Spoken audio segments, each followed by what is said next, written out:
If you're struggling in the Amazon influencer program, you're not getting the traction that you think you should be getting, or your commissions aren't going up or they're going sideways, it's typically because you're going to be failing at one of two things. Now, those of us that have been in the Amazon influencer program for a couple years or more, we went through these things firsthand. There weren't as many talking heads on YouTube back then as there are now, like me. And so, what I wanted to do is, I want to share with you guys the two reasons why people stall out or start declining in the Amazon influencer program.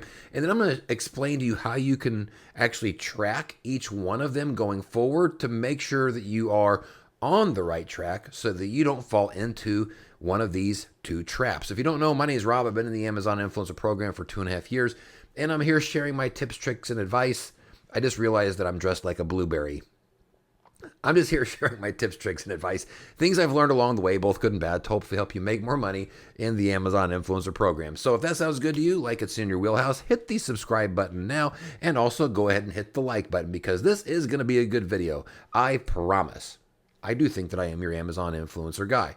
All right, so you've been working, your commissions aren't going up, and you're trying to figure out what it is. So the two reasons why most people fall into these traps. Number one, and this is going to be kind of high level, and again, stay tuned to the end because I'm going to show you how to track these to make sure you're on the right track. So the first reason the majority of people stall out or see a decline is because consistency just isn't there.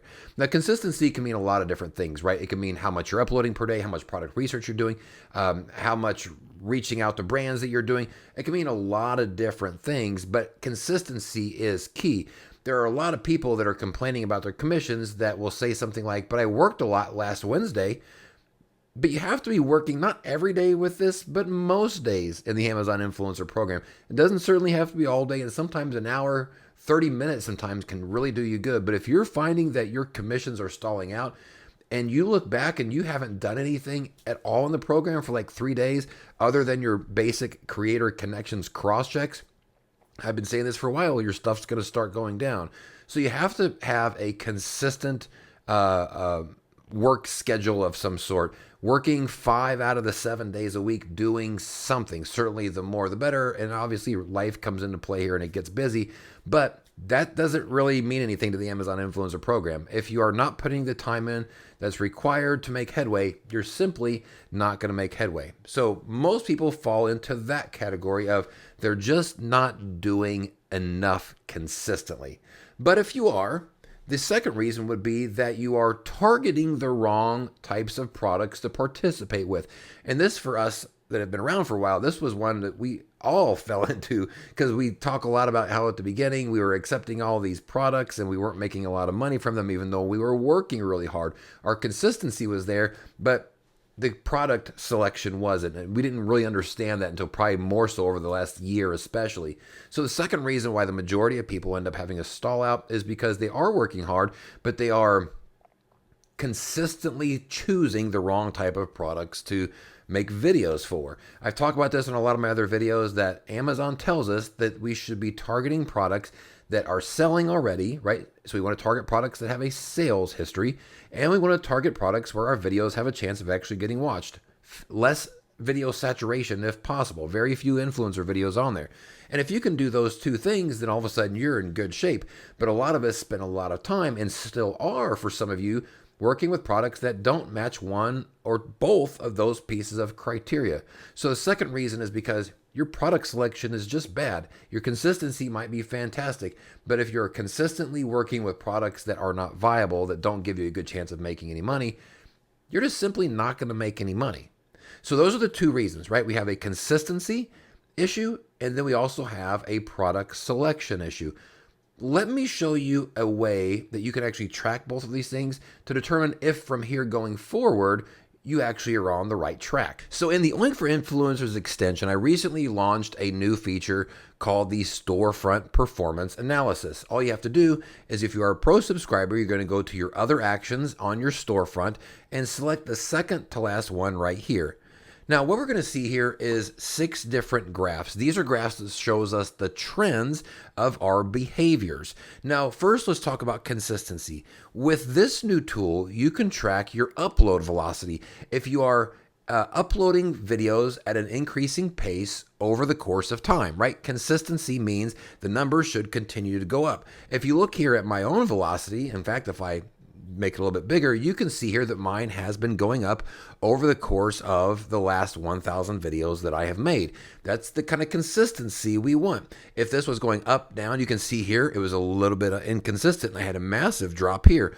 But once you get back on track, so you can come back and look at this and determine, are you being consistent with your uploads? Now, this isn't everything in relation to consistency, but this will be a good indicator. If you are consistent with your uploading, that means you have a good stream of products coming in. So that means you're probably also consistent with your product outreach and your product research at the same time.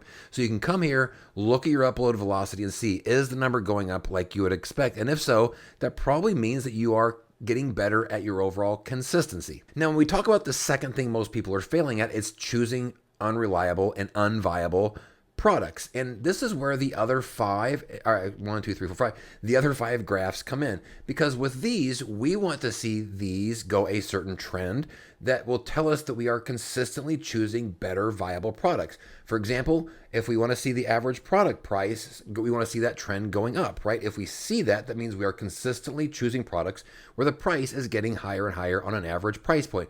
The monthly sales, we want to see this number going up consistently. That means we're choosing products that are selling more. We come down here, the number, the percentage of ASINs, the percentage of products with upper carousels, we want to see this going up over time. That's looking decent. The average influencer video count, we want to see this one go down. We want to see less competition. And then we have this final number, which is a combined performance score, which shows us if we take all of these things together at various weights that I have given it, are we on the right track overall? And you can see here that based off of all my metrics, things are going very well. You can use the Oink Storefront Performance Report to determine if you are on track with both consistency and product selection. And I realize this is a high level view, and there are probably some nuanced situations that are out there of why things may not be going the way that you're going. But whenever it comes to the things that you can control, these are the things that you are most likely failing at if things just aren't going your way in the Amazon Influencer program. So let me ask you this. If you are being honest with yourself, do you feel like you have been consistent? If things aren't going well, if the commissions haven't been there, whenever you look back, do you see that you did stuff 5 of the last 7 days? Or even 4 of the last 7 days? Do you feel like whenever you got up that you actually worked? Or do you feel like you're getting up thinking of this as an afterthought, as a side hobby? Because if that's the way that you approach it, you're going to get side hobby money back. You're going to get afterthought money back. So the more energy and effort you're able to put into this, whether it's through consistency and or product selection, that's where you'll really start to see the tables turn and your commissions start going up and matching the efforts that you're putting into the program. And what's really interesting about this is applicable to everybody. It doesn't matter how long you've been in the program. When we look at the program right now, if your commissions are going sideways or starting to go down, there's a high likelihood that it's one of these two or a combination of these two things that are impacting you. It doesn't matter if you're a newbie or a high level earner. We all need to be working to make sure to avoid these two pitfalls: consistency with your activities and consistency whenever it comes to product selection. You do those two things there and watch what happens to your commission trend chart. Most likely going to start doing more of this and less of this and less of this. Hopefully this was helpful for you guys. Again, if you haven't already, hit the subscribe and the like buttons. And as always, we'll see you on the next video. Peace out.